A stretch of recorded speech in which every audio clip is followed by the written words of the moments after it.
నా పేరు జంగా కీర్తన. నేను ఏపీ మోడల్ స్కూల్ దేశవరం నుంచి వచ్చాను. నేను చదువుకుంటున్నప్పుడు చాలా పెద్ద సిచ్యువేషన్ ఫేస్ చేశాం సార్. చెవులు సరిగ్గా వినిపించాం, లెసన్స్ వినలేని సిచ్యువేషన్. ఎలా చదవాలో కూడా తెలియదు. అందరేమో చదవలేదు, ఈ అమ్మాయితో ఇంతటితో చదివాగిపోయిద్ది అని మాట్లాడుతూ ఉండేవాళ్ళు. కానీ మా నాన్నగారు జంగా బ్రహ్మయ్య గారు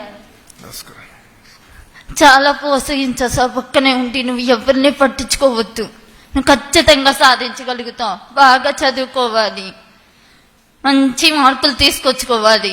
మరియు మా ప్రిన్సిపల్ మేడం శ్రీమతి వెలంగని మేరీ గారు పక్కనే ఉండి ప్రతి నిమిషం గమనిస్తూనే ఉంటారు, ప్రతి క్షణం వచ్చి మాట్లాడుతూనే ఉంటారు.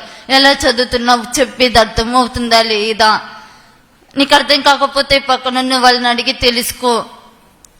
ఇంటికి వెళ్ళి వెంటనే ఇంటి దగ్గర ఉండి రోజు నాన్నగారు పక్కనే ఉంటారు. హాస్టల్ కూడా పంపించలేదు నన్ను.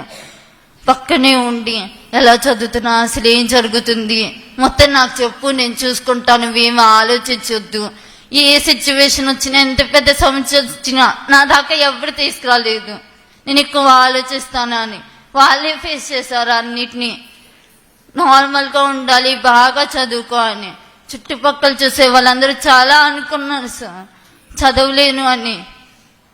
ఇంతటితో చెప్పలేని సిచ్యువేషన్. ఇంట్లో ఉండి క్లాస్ ఇంట్లో ఉండి చదువుకుంటూ ఉన్నాను. ఇప్పుడు ఈరోజు 902 మార్కులు తీసుకొచ్చుకొని ఇన్ని సమస్యలు ఎదుర్కొని ఈరోజు ఇక్కడ నిలబడి మాట్లాడుతున్నాను. అస్సలు ఎక్స్పెక్ట్ చేయలేదు నీ మార్కులు వస్తాయని. ఇప్పటికి కూడా ధైర్యమే లేదు మాట్లాడటానికి.